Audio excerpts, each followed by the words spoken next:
Drawbacks of the Rutherford model. As you have learned above, Rutherford nuclear model of an atom is like a small-scale solar system with the nucleus playing the role of the massive sun and the electrons being similar to the lighter planets. When the classical mechanics is applied to the solar system, shows that the planets describe well-defined orbits around the sun. The gravitational force between the planets is given by the expression இந்த பேராக்கான meaning சொல்கிறேன் கேளுங்க. Actually நீங்கள் போன video பார்த்துருந்தீங்கன்னா நான் போன வீடியோலேயே சொல்லியிருப்பேன். சன்னு நியூக்ளியஸ் வந்து சன்னோட ரோல் ப்ளே பண்ணுது. அதாவது சோலார் சிஸ்டம் தான் இந்த ஆட்டமே கன்சிடர் பண்ணுறாங்க. அதில் நியூக்ளியஸ் தான் சன்னாகவும் அந்த சுற்றி உள்ள எலக்ட்ரான்ஸ் தான் பிளானட்ஸ் மாதிரியும். கிளாசிக்கல் மெக்கானிக்ஸ்லாம் வேறு ஒன்றும் இல்லைங்க. கிளாசிக்கல் மெக்கானிக்ஸ் வந்து நியூட்டன்ஸ் லா ஃபாலோ பண்ணும். ஆனால் இந்த மாதிரி minute particle microscopic particle Newton's law follow பண்ணும். அதுக்குன்னு வேறு சில இதெல்லாம் இருக்குது, பிரின்சிபல்ஸ்லாம். ஓகே, இப்போது gravitational force between the planets given by the expression. இங்கே பாருங்கள், இந்த எக்ஸ்பிரஷன் கொடுத்துருக்காங்க. Gm1/m2/r². இது வந்து எதுக்கு சிமிலராக இருக்குன்னா kq1q2/r², அதுக்கு சிமிலராக இருக்குது. இங்கே கொடுத்துருப்பாங்க பாருங்கள். இது வந்து எலக்ட்ரோஸ்டாட்டிக் ஃபோர்ஸான ஈக்குவேஷனு. நீங்கள் வந்து 12th கிளாஸ் 12 ஃபஸ்ட் லெசனே இதை படிப்பீங்க. இப்போது உங்களுக்கு தெரிஞ்சிருக்க வாய்ப்பில்லை, ஆனால் அப்போ படிப்பீங்க. வேறு m1 m2 தான் மாசஸ், m1னா m2 எல்லாம் மாசஸ்ஸு. R is the distance of separation of the masses and G is the gravitational constant. The theory can also calculate precisely the planetary orbits, and these are agreement with the experiment measurements. உங்களுக்கு கிளியராக தெரியல இருங்க. அந்த m1 m2 masses, G வந்து gravitational constant. இது என்ன சொல்ல வராங்கன்னா, இந்த ஃபார்முலா வந்து பிளானட்டரி ஆர்பிட்ஸு, பிளானட்ஸ்க்கு அந்த மாதிரி பெரிய பெரிய மேக்ரோஸ்கோப்பிக் ஆப்ஜெக்ட்னா பர்ஃபெக்டாக இருக்கணும். ஓகே, நெக்ஸ்ட் பேரா போயிடலாம். Similarly, between the solar system and nuclear model suggest that the electron should move around the nucleus in the defined orbits. இந்த லைனில் பெருசாக ஒன்றும் சொல்லலை, அதான் சொல்லியிருக்காங்க. நியூக்ளியர் மாடலும் சரி, நம்ம சோலார் சிஸ்டம்லும் சரி, அந்த ஆர்பிட்ஸில் பிளானட்ஸ் எப்படி சுற்றுதோ அந்த மாதிரி எலக்ட்ரான்ஸும் அந்த ஆர்பிட்டில் ஃபிக்ஸ்டாக சுற்றுது, அதான் சொல்கிறாங்க. அடுத்து ஃபர்தர் த கூலம் ஃபார், அதாவது கூலம்ஸ்லாம் kq1q2/r²/q1q2 are the charges and the r is the distance of separation of the charges. Distance k is the proportional constant between the electron and the nucleus, mathematically similar to the gravitational force. நீங்களாம் first lesson படிச்சுப்பீங்க. ஒன்றும் இல்லை, கேனா proportional constant, அதுக்கு வந்து 1/4 எக்ஸ்பிரண்ட் கொடுத்துருப்பாங்க. அது இங்கே பாருங்கள், k is equal to 1/4 எக்ஸ்பிரண்ட். இது ஒரு வேல்யூ கொடுத்துருப்பாங்க. kq1/q2 is equal to r². இது வந்து கூலம்ஸில் படிப்பீங்க. கூலம்ஸ் தப்பா எழுதுனா அதுதான் கூலம்ஸ் தான் ஸ்பெல்லிங் இருந்தாங்க.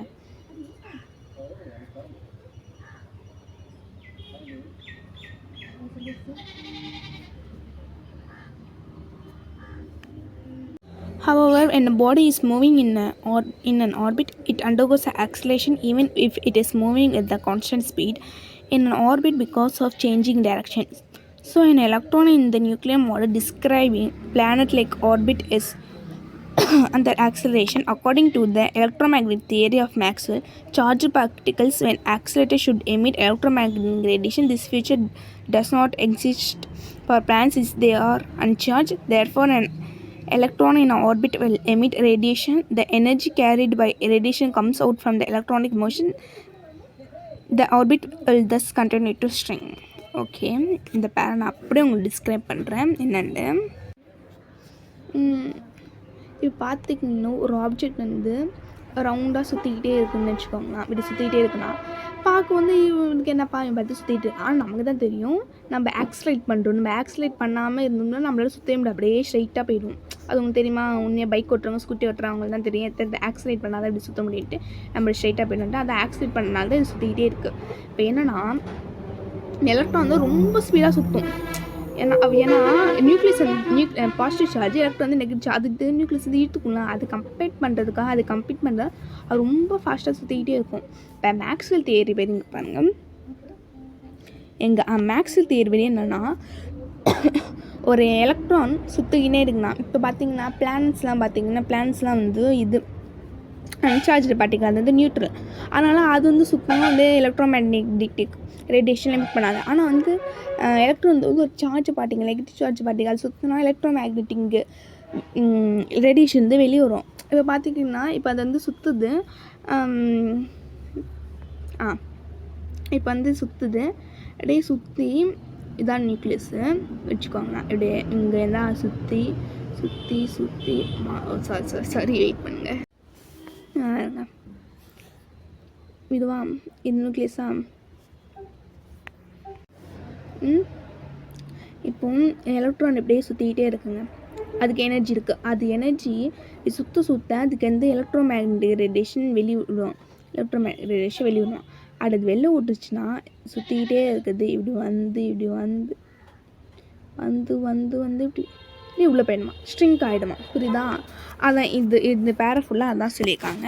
ஆனால் அந்த மாதிரி நடக்குதான்னு கேட்குங்க, நடக்கலை. நிஜத்தில் அப்படி நடக்கலை. ஏன் அப்படி நடக்கலைன்னு கேட்குறாங்க. அக்கார்டிங் டு த ஓகே படிச்சாச்சுல. Okay, next calculation show that it should take an electron only 10 to the power minus 8 seconds to spiral into a nucleus, but this does not happen. Thus the Rutherford model cannot explain the stability of an atom.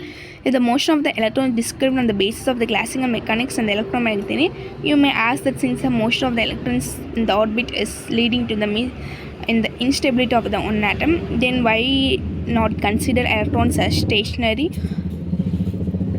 around the nucleus? If the electrons are stationary, electrostatic attraction between the dense nucleus and the electron would pull the electrons toward the nucleus to form a miniature version of Thomson's model of atom. இதுக்கான meaning சொல்கிறேன் கேளுங்க. இந்த barrel என்ன சொல்கிறாங்கன்னா, அந்த string சுற்றி உள்ளதான் அதுக்கு வெறும் 10 to the power minus 6 second தான் ஆகும் ஸ்பைரல் பண்ணி நியூக்ளியஸ்குள்ளே வரதுக்கு. ஆனால் அது நடக்கலை. அப்போது அது நடக்கலை. சரி, அப்போ இது நடக்கனா அது எப்படி ஸ்டேபிளாக இருக்குது, ஆட்டம் எப்படி ஸ்டெபிலிட்டியாக இருக்குது, அதை ஒரு ரூதர்ஃபோர்ட் சொல்ல. இன்னொன்று சரி, அது சுற்றிகிட்டே இருந்தால் எனர்ஜி தான் வேஸ்ட் ஆகுது. அது ஒரே இடத்துல அசையாமல் இருந்தால் அப்பயும் நியூக்ளியஸ் பிடிச்சி எடுத்துடும். அதனால் அது ஸ்டேபிலிட்டி வந்து அதில் ஒழுங்காக எக்ஸ்ப்ரெஸ்ஸே பண்ணல. இது ஒரு drawback. Another serious drawback of the Rutherford model is that it says nothing about distribution of the electron around the nucleus and the energies of these electron. அதாவது இந்த எனர்ஜிஸ் ஆஃப் எலக்ட்ரான் பற்றி அவர் சொல்லவே இல்லை ரூதர்ஃபோர்ட் மாடலில். இதுதான் இதோட drawbacks. அடுத்து, development leading to the Bose model of atom. Historically, result observed from the studies of interaction of radiation with the matter have provided immense information regarding the structure of the atoms and molecules. Niels Bohr utilized these results to improve upon the models proposed by Rutherford. Development plays a major role in the formation of Bohr's model of atom. These were actually இப்போ அடுத்தது ரொம்ப இம்பார்ட்டண்டான Bose model பற்றி வரப்போகுது. Rutherford மாடல்லேருந்து improve பண்ண result கிடச்சா அவர் வந்து Bose model கண்டுபிடிச்சா அவர் கொஞ்சம் என்ன கண்டுபிடிச்சார் அதை பற்றி தான் அதில் பார்க்க போகிறோம்.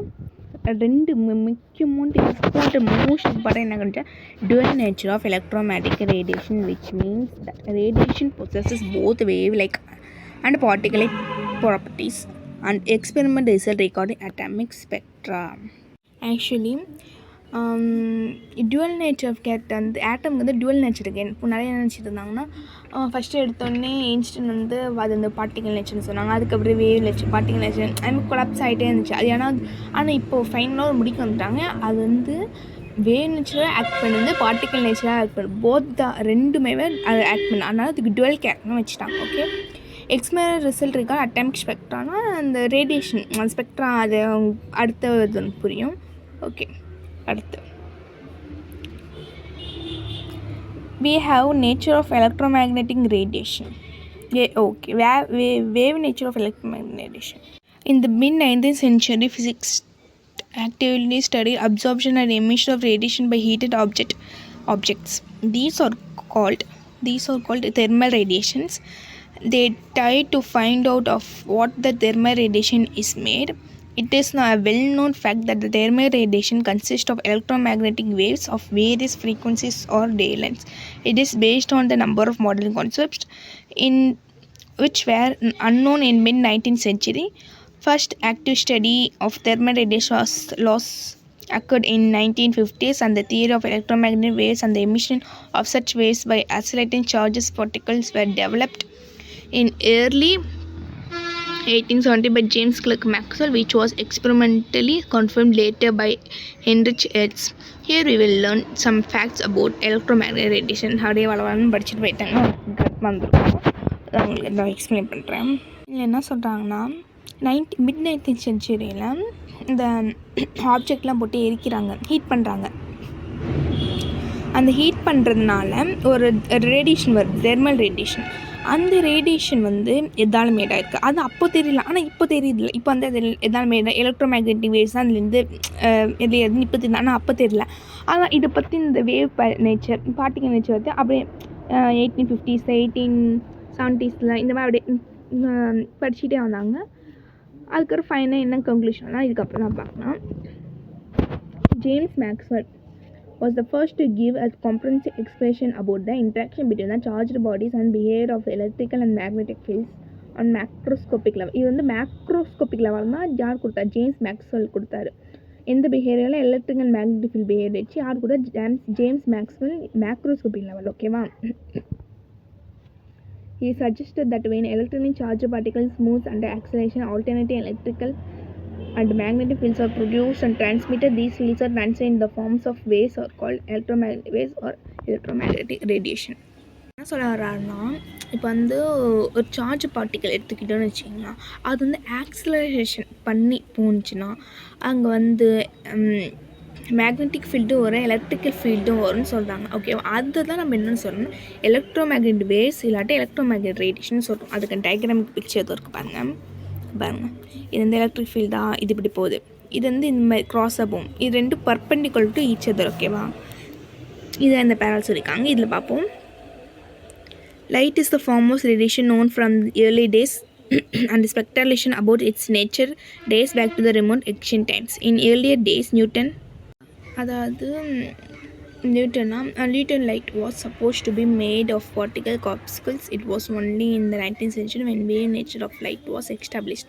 ஒன்றும் இல்லைங்க, இந்த லைட் நியூட்டன் படி பார்த்தா அது வந்து particle was supposed to be made of particle. It was only in the 19th century when wave nature light was established. ஆனால் அப்போதைக்கு வேவ் நேச்சர் தான் எஸ்டாப்ளிஷ்ல இருந்து இந்த பேரல் சொல்லியிருக்காங்க. இதில் ஏஷியன் டைம்ஸ் என்ன இருந்துச்சு, யார் இதை கண்டுபிடிச்சா, ஆனால் இதெல்லாம் இம்பார்ட்டன்ட் இங்கே படிச்சு வச்சுக்கணும். அடுத்து Maxwell was again the first to reveal that light wave are associated with oxygen, electric and magnetic atom. இது வந்து எலக்ட்ரிக் ஃபீல்டா, இது magnetic ஃபீல்டா. The electric and magnetic components of the electromagnetic wave, these components are the same wavelength தான் இங்கே பாருங்க. இங்கேருந்து இதோ இதுலேருந்து இது வரைக்கும் இருக்குல்ல, இங்கேருந்து இது ஃபுல்லாக இந்த இது வரைஞ்சி தானே போடணும், சாரி. இது வந்து ஒரு வேவ் லென்த்துங்க. ஓகேவா? இது அப்படியே ஒரு வேவ் லென்த். ஓகே, ஃப்ரீக்வன்சி அந்த these components same wave length இருக்கும், ஃப்ரீக்வன்சி இருக்கும், அந்த speed and amplitude, but they vibrate எட்டு டூ மியூச்சுவலி பெர்பெண்டிகுலர். எல்லாமே சேமாக இருந்தால் அங்கே வந்து வெவ்வேறு பிளேனில், இது ஒரு பிளேனா எக்ஸில், இது வந்து ஒயில், இது வந்து வேறு மாதிரி. ஓகேவா?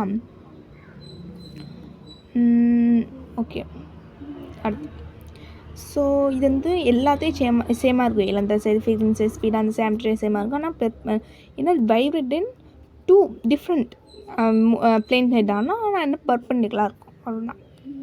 Although electromagnetic wave motion is complex in nature, we will consider here only a few simple properties.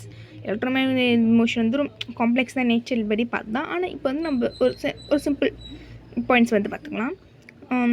The oxidation electric and magnetic fields produced by oxidating charged particles, அடுத்த line, are perpendicular each other and both are perpendicular to the direction of propagation of a simplified picture of electromagnetic shown. அதே நான் சொன்ன பெர்பெண்டிகுலராக இருக்க அந்த oxygen இந்த charge particles produce பண்ணுற electric field magnet field பெர்பெண்டிகுலராக இருக்குன்னு சொல்கிறாங்க. Unlike sound waves or waves produced in water, electromagnetic waves do not require any medium and can move in vacuum. அதாவது சவுண்ட் வேவ்ஸ்க்கு ப்ரொடியூஸ் அவங்களுக்கு எப்படின்னு சொல்லணும் பாருங்களா. இப்போது நீங்கள் வந்து ஸ்பேஸுக்கு போயிட்டீங்கன்னு வச்சுக்கோங்களா, ஸ்பேஸில் இங்கே பேசிங்கன்னா கேட்காது, ஏன்னா அங்கே வந்து காற்று கிடையாது. இப்போ தண்ணிக்குள்ளேயும் நம்ம பேசினோம்னா தண்ணி வழியாக போகும், ஏன்னா அது ஒரு தண்ணி மீடியம் மாதிரி இதாகுது. இங்கே வந்து ஏர் வந்து மீடியம் மாதிரி இதாகுது. ஆனால் மீடியமே இல்லாட்டி அது என்னென்னா வேக்யூமில் வந்து நமக்கு என்ன வேணும்னா வேக்யூம்னா ஏர் இருக்கிறது ஒன்றுமே வருது, சிம்பிள் எம்டி ஸ்பேஸ். ஓகேவா, அங்கே வந்து எந்த ஒரு சவுண்டு வேவோ இல்லை வாட்டர் வேவ்ஸோ ப்ரொடியூஸ் ஆகாது, அது ஃப்ளோ ஆகாது, சவுண்ட்லாம் கேட்காது. ஆனால் இதுவே எலக்ட்ரோமேக்னெட்டிக் வேவ்ஸ் தான் அங்கே போகும்னு சொல்கிறாங்க. ஓகேவா, தேர்ட் பாயிண்ட் போகலாம். It is now well established that there are many types of electromagnetic radiations which differ from one another in wavelength or frequency. These constitute what is electromagnetic spectrum. Different regions of spectrum are identified by different names. Some examples are radio frequency region around 10 to the power 6 Hz used for broadcasting. Microwave region, visible light, it is only the part of our eyes can see. இந்த பேரா அப்படி சொல்லிடுறேன். இந்த பேரா என்ன சொல்கிறாங்கன்னா ஒன்றும் இல்லைங்க, எலக்ட்ரோமேக்னெட்டிக் ஸ்பெக்ட்ரம் வந்து ஒரே வேவ்லேருந்து ஒரே ஃப்ரீக்வன்சியெல்லாம் இருக்குன்னு இந்த சிமெல்லாம் நிறையா வேவ்லேருந்து நிறைய ஃப்ரீக்வன்சிலாம் இருக்குது. அதுக்கான எக்ஸாம்பிள்லாம் கொடுத்துருக்காங்க, நீங்கள் டயக்ராம் படித்து பார்த்தோன்னே புரியும். இது வந்து ஹெட்ஸில் கொடுத்துருக்காங்க, இது வந்து லேம்டாவில் கொடுத்துருக்காங்க. விசிபிள் ரீஜன் வந்து எங்கே ஆகுதுன்னா 10 to the power மைனஸ் இல்லை 10 to the power 15 இதான் அந்த விசிபிள் எஃபெக்ட். இது மட்டும் தான் கண்ணுக்கு தெரியும், மற்ற எதுவுமே கண்ணுக்கு தெரியாது. Gamma rays, X rays, UV, visible spectrum, infrared, microwave, radio waves, long wave rays. இது அப்படியே இது படிச்சுட்டு ஒன்றுத்துக்கு எது இல்லையா அது மட்டும் பார்த்துக்கோங்க, ரொம்ப important. Okay, different kinds of units are used to represent electromagnetic radiations. These radiations are cast by the properties, namely frequency and wavelength. The essence of frequency is hertz. It is ஏன்னா இது கண்டுபிடிச்சி வந்து ஆனால் hertz. It is define the number of wave that passes through the point of 1 second.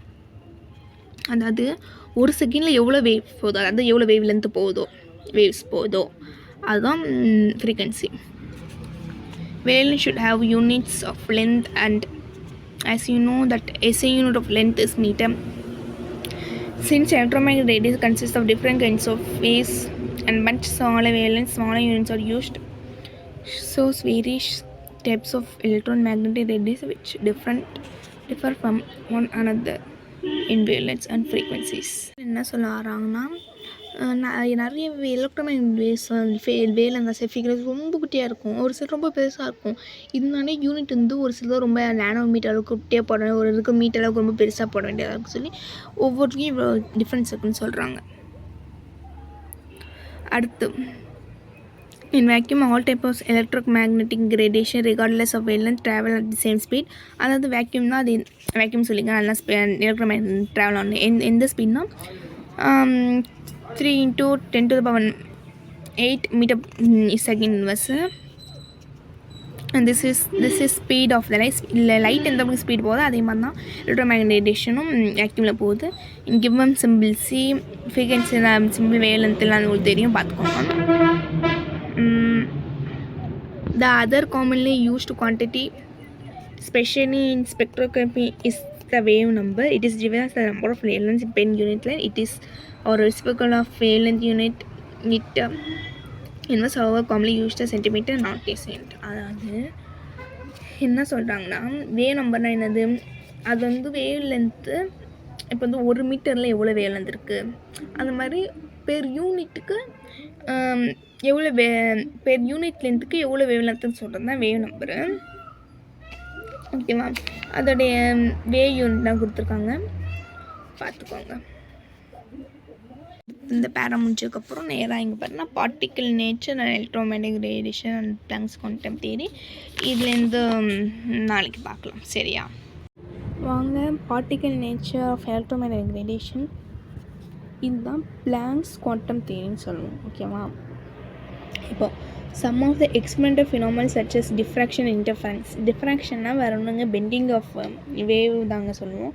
இப்போ நீங்கள் வந்து ஒரு tumbler எடுத்துக்கோங்களா, class tumbler, அதில் வந்து தண்ணி ஊற்றிட்டு பென்சில் போட்டிங்கன்னா அது மடங்கி இருக்கிற மாதிரி இருக்கும். அதுதான் டிஃப்ராக்ஷனு. இன்டர்ஃபரன்ஸ் தான் என்னென்னா அது வந்து ஒரு காம்பினேஷன் ஆஃப் டூ வேவ்ஸு. அது வந்து நீங்கள் எதில் பார்ப்பீங்கன்னா 12th பார்ப்பீங்க, வேவ் ஆப்டிக்ஸ் அங்கே பார்ப்பீங்க. டெஃபினேஷன் இருக்குது, பார்த்துக்கோங்க. Diffraction the bending of wave இருந்தால் இன்டர்ஃபரன்ஸ் தான் இது. அப்படியே வேணும்னா பார்த்துக்கோங்க. ஆனால் நீங்கள் 12th இதை பற்றி இன்டர்ஃபரன்ஸ் டிஃப்ரென்ஸை பற்றி கற்றுப்பீங்க. வாங்க. Can be explain by the wave nature of the electromagnetic radiation. அது டிஃப்ராக்ஷன் இன்டர்ஃபரன்ஸ் தான். கேன் பி எக்ஸ்பிளைன் பை எதால் எக்ஸ்பிளைன் பண்ணால் வேவ் நேச்சர், பார்ட்டிகல் நேச்சர் இருக்குது, வேவ் நேச்சர் இருக்குது. ஆனால் வேவ் நேச்சர் மட்டும் தான் டிஃப்ராக்ஷன் இன்டர்ஃபரன்ஸ் இது பண்ண முடியும், எக்ஸ்பிளைன் பண்ண முடியும். பார்ட்டிகல் நேச்சர்லாம் முடியாது. However, following on some of the observation which could not be explained with the help of even the electromagnetic theory of 19th century physics known as classical physics. Classical physics நான் ஒன்றுங்க, அதான் Newton's தியரியை follow பண்ணுறது தான். அதோட 3 பாயிண்ட்டை பார்த்துக்கோங்க. The nature of emission of radiation from hot bodies, அதாவது பிளாக் பாடி ரேடியேஷன் பற்றி படிப்பீங்க. Ejection of electrons from the metal surface and radiation strikes photo electric first. இப்போ அடுத்த டாபிக் அது variation of heat capacity of solid as function of the temperature. அதாவது அது பேர் என்ன, variation of heat capacity of solid as function of temperature. இதில் என்ன சொல்ல வராங்கன்னா, அந்த டெம்பரேச்சருக்கு ஏற்ற மாதிரி அந்த வேரியேஷன் ஆஃப் ஹீட் கெப்பாசிட்டி நடக்குது. இதை பற்றி படிப்பீங்க. ஃபஸ்ட்டு இந்த பிளாக் பாடி ரேடியேஷன் இதுதான் ரொம்ப ஃபோட்டோ எலக்ட்ரிக் தான் ரொம்ப ரொம்ப இம்பார்ட்டன்ட். ஓகேவா? ரொம்ப இம்பார்ட்டண்ட்டு. பிளாக் பாடி ரேடியேஷனும் ஒன்றுங்க. பிளாக் பாடினா அது பிளாக் பாடின்னு இல்லவே இல்லை. அது ஃபஸ்ட்டு புரிஞ்சுக்கோங்க. நம்மளா அசியூம் பண்ணிக்கிறோம். அது என்னென்னா, இப்போ நீங்கள் வந்து உங்கள் வீட்டில் நிறைய பொருள் கலர் கலராக பொருள்லாம் இருக்கும். இப்போ பக்கெட்லேருந்து சேர்லேருந்து, இப்போ சேர் வந்து பச்சை கலர்னு இருக்குங்கன்னு வச்சுக்கோங்க. அந்த பச்சை கலர் வந்து இப்போ நம்ம எல்லா லைட்டும் போகும், அது எல்லா லைட்டும் அப்சார்ப் பண்ணிக்கிட்டு பச்சை கலர் மட்டும் எமிட் பண்ணணும். அந்த சேர் அந்த மாதிரி தான் எல்லாமே நம்ம கண்ணுக்கு தெரியுது எல்லாமே அந்த லைட்டை எமிட் பண்ணுறது. அந்த மாதிரி தான் பிளாக் பாடி என்ன பண்ணணும், எல்லாத்தையும் அப்சர்வ் பண்ணிட்டு எல்லாத்தையும் எமிட் பண்ணணும். இதுதான் பிளாக் பாடி. ஓகேவா? வாங்க next page. Line spectra of atoms with special reference to hydrogen. இது வந்து லைன் ஸ்பெக்ட்ராவும் இருக்கும், அதை பார்க்கலாம். These phenomena indicate that the system can take energy only in discrete amounts. All possible energies cannot be taken up or radiated. அதாவது இந்த particle nature எப்படின்னா discrete அமௌண்ட்னா எப்படின்னா, உங்களுக்கு ஒரு எக்ஸாம்பிள் சொல்கிறேன். இப்போ ஒரு மெட்டல் சர்ஃபேஸில் ஒரு எலக்ட்ரான் நம்ம எஜெக்ட் அவுட் பண்ணோம்னா அதுக்கு என்ன எனர்ஜின்னா, இப்போ ஒரு 5 ஜூல்ஸ் வச்சுக்கோங்களேன். நம்ம கண்டினியூஸாக 1 ஜூலாக அமுச்சு விட்றோம்னு வச்சுக்கோங்க, அது அக்செப்ட் பண்ணாது. அது நம்ம என்ன நினச்சிப்போம், கண்டினியூஸாக 1 ஜூல் அமுச்சு விட்டா அது 1 2 3 4 5 ஜூல் எடுத்துக்கிட்டு அதுக்கப்புறம் அது ரிலீஸ் ஆகின்னு பார்த்தா இல்லை, அப்படி பண்ணாது. அது நீங்கள் 1000 டைம்ஸ் 1 ஜூல் அனுப்பிச்சா அதை அக்செப்ட் பண்ணிக்காது. நீங்கள் ஒரு டைம் 5 ஜூல் அமுச்சு விட்டால் போதும், அதை அப்படி யூட்டிலைஸ் பண்ணிவிட்டு அது வெளில வந்துடும். அதான் சொல்கிறாங்க. இது வந்து டிஸ்க்ரீட் அமௌண்ட்ஸ் தான் எடுத்துக்கும், அந்த பேக்கெட்டை தான் எடுத்துக்கும். ஓகேவா? ஆல் பாசிபிள் எனர்ஜி கனவே டேக்கன் அப் ஆர் ரேடியேட்டர். அதான் சொல்கிறேன். இந்த 1 ஜூலோ 2 ஜூலோ அது மாதிரி கொடுத்தாலும் அதை அக்செப்ட் பண்ணிக்கிறது. ஒரு 5 ஜூல்னால் அதுக்கேற்ற 5 ஜூல் கொடுக்கணும், அவ்வளோதான். நீங்கள் 5 ஜூல் அதுக்கப்புறம் மறுபடியும் இன்னொரு 5 ஜூல் அனுப்பினா தான் அதை அக்செப்ட் பண்ணிக்காது. எடுத்தால் ஃபஸ்ட்டு 5 ஜூலாக இருந்தால் அது ரிலீஸ் பண்ணிக்கும், அவ்வளோதான். இப்போ it is noteworthy that the first concrete explanation for the phenomena of the black body radiation mentioned above was given by Max Planck in 1900. Let us first try to understand the phenomena which is given below. Max Planck தான் கொடுத்துருக்காரு black body radiation பற்றி. இந்த phenomena அதை பற்றி என்னென்னு பார்ப்போம். Hot object emit electromagnetic radiations over a wide range of wavelengths at high temperatures. An appreciable portion of radiation is in the visible region of the spectrum. அதாவது என்ன சொல்ல வராங்கன்னா, எலக்ட்ரோமேக்னெட்டிக் ரேடியேஷன் வந்து எமிட் பண்ணும். அது வந்து நிறையா வித்தியாசமான வேவ்லென்த்ஸில் எலக்ட்ரோமேக்னெட்டிக் ரேடியேஷன் வந்து எமிட் பண்ணும் ஹாட் ஆப்ஜெக்ட். இதை பற்றி டீட்டெயிலாக இந்த பேராவில் சொல்லியிருக்காங்க, கேளுங்க. As the temperature is raised, higher proportion of short wavelength blue light, அதாவது இதுக்கு ஷார்ட் வேவ்லென்த் அந்த ப்ளூ லைட் தாங்க. டெம்பரேச்சர் இன்க்ரீஸ் ஆக நம்ம ஷார்ட் வேவ்லென்த் கிடைக்கும். Blue wavelength is generator. For example சொல்கிறாங்க. இதில் இருக்கிறது என்னென்னு நீங்கள் இது வரைக்கும் படித்து பார்த்தா உங்களுக்கு புரியும். நான் உங்களுக்கு என்னென்னு அப்படியே சொல்லிடுறேன். ஒரு நெருப்பு எடுத்துக்கோங்க. நீங்கள் ஒரு பொருளை எரிய வைங்க. அது எரிய ஃபஸ்ட்டு ரெட்டாக மாறும். ஓகேவா? அது ரெட்டாக அதுக்கப்புறம் இன்னும் நீங்கள் கொடுக்க அது இன்டென்ஸாக மாறி இன்னும் கொடுக்க அது ப்ளூவாக மாறிடும். ப்ளூ கலரில் இருக்கிறதுல ப்ளூ தான் ஷார்ட்டஸ்ட் வேவ் லென்த். ஓகேவா? இதில் என்ன சொல்ல வர்றாங்கன்னா, நம்ம டெம்பரேச்சரில் இம்பார்ட்டன்ட் எந்தளவு நம்ம டெம்பரேச்சர் கொடுக்குறோம் அந்தளவுக்கு வேவ் லென்த் சேஞ்ச் ஆகுது. அதாவது அது ரெட்லேருந்து ப்ளூவில் மாறுது. ப்ளூ தான் இல்லை ஷார்ட்டஸ்ட் வேவ் லென்த். இதான் இந்த பேரால் சொல்லியிருக்காங்க. வாங்க அடுத்தது போகலாம். By late 80s 50s, it was known that objects made of different material and kept at different temperature emit different amount of different temperature இருக்கிறதுலாம் different amount of radiation தாங்க pass பண்ணும். Also, when the surface of an object is irradiated with a light electromagnetic radiation, a part of radiant energy is generally referred as such. A part is absorbed and a part of it is transmitted. The reason of incomplete absorption is that ordinary objects are ruled as imperfect absorbed as radiance. இந்த பேரன் என்ன சொன்னாரா, நான் first சொன்னதாங்க. இப்போ ஒரு பச்சை colour சேர்னால் அந்த பச்சை கலர் வந்து மற்றதெல்லாம் அப்சர்வ் பண்ணிட்டு ஒரு பச்சை கலர் வந்துட்டு எமிட் பண்ணலாம். அதுதான் இங்கே வந்து சொல்லியிருக்காங்க. அடுத்து அதான் ஆர்டினரி ஆப்ஜெக்ட் சொல்லியிருக்காங்க. An ideal body which emits and absorbs radiation of all frequency uniformly is called black body radiation, and the radiation emitted by such body is called black body and the radiation emitted by the such body is called நான் சொன்ன body radiation என்னன்ட்டு அது எல்லா ஃப்ரீக்வன்சியும் எல்லா radiation observe பண்ணிக்கும், அதே இதை emit பண்ணணும். அதான் பிளாக் பாடி. ஓகேவா? அந்த எமிட் பண்ண ரேடியேஷன் வந்து black body radiation. In practice no such body exist. ஆனால் நிஜத்தில் அப்படி ஒன்று இல்லவே இல்லை. Carbon black approximate fairly close to black body. அதாவது கார்பன் பிளாக் அப்படி ஒன்று இருக்குது. அதுதான் கிட்டத்தட்ட மோஸ்ட் பிளாக் பாடியை ரிலேட் பண்ணுது. ஓகேவா? A good physical approximation to a black body is cavity with a tiny hole which has no other opening. Any ray entering the hole will be reflected by the cavity walls, will be eventually absorbed by the walls. A black body is also a perfect radiator of radiant energy. அது என்ன சொல்ல வர்றாங்கன்னா, இங்கே பாருங்கள், ஒரு example வச்சுக்காங்க. அது வந்து ஒரு ஸ்பெரிக்கல் எடுத்துக்கோங்க. ஓகேவா? அதில் ஒரு குட்டி ஹோல் போட்டுக்கோங்க. அந்த ஹோல் வழியே ஒரு ரே வருது. அது வந்து இங்கே என்ன பண்ணால் இந்த ரே வந்து எல்லா இதுவும் அப்படியே ரிஃப்ளெக்ட் இது வால்ஸ் எல்லாம் அப்சர்வ் பண்ணிக்கலாம். இப்போ இதுதான் இதெல்லாம் அப்சர்வ் பண்ணியிருந்தா ஒரு பர்ஃபெக்ட் ரேடியேட்டர்னு சொல்கிறாங்க. ஓகேவா? Furthermore, a black body is thermal equivalent with its surroundings. It radiates some amount of energy per unit area as is absorbed from its surrounding in any given time. The amount of light emitted intensity and radiation from black body and its spherical distribution depends on its temperature. At a given temperature, intensity of radiation emitted increases with increase in wavelength, reaches the maximum at a given wavelength, and then starts decreasing with further increase of wavelength as shown in figure 2.8. Also, the temperature increase a maximum of the curve shifts to short wavelength. Several attempts were made to predict the intensity of radiation as a function of wavelength. Okay, இதுக்கான paragraph meaning சொல்கிறேன் கேளுங்க. இந்த பேரால் என்ன சொல்கிறாங்க பார்த்துக்கோங்க. First temperature increase பண்ண வேவ்லென்த்தும் increase ஆகும். ஆனால் டெம்பரேச்சர் இன்க்ரீஸ் பண்ண வேவ்லென்த் இன்க்ரீஸ் பண்ண ஒரு கட்டத்தில் அது அப்படியே டிக்ரீஸ் ஆக ஆரம்பிச்சிடும். இதுதான் இந்த பேரால் சொல்கிறாங்க. ஓகேவா? ஆனால் இது நான் என்ன இதுனா இது எக்ஸ்பிளைன் பண்ண முடியல, ஏன் இது இப்படி ஆகுது. But the recent above explained could not be explained satisfactorily in the base of wave theory of light. ஓகேவா? மீதுனா நம்ம நெக்ஸ்ட் கிளாஸ் பார்க்கலாம்.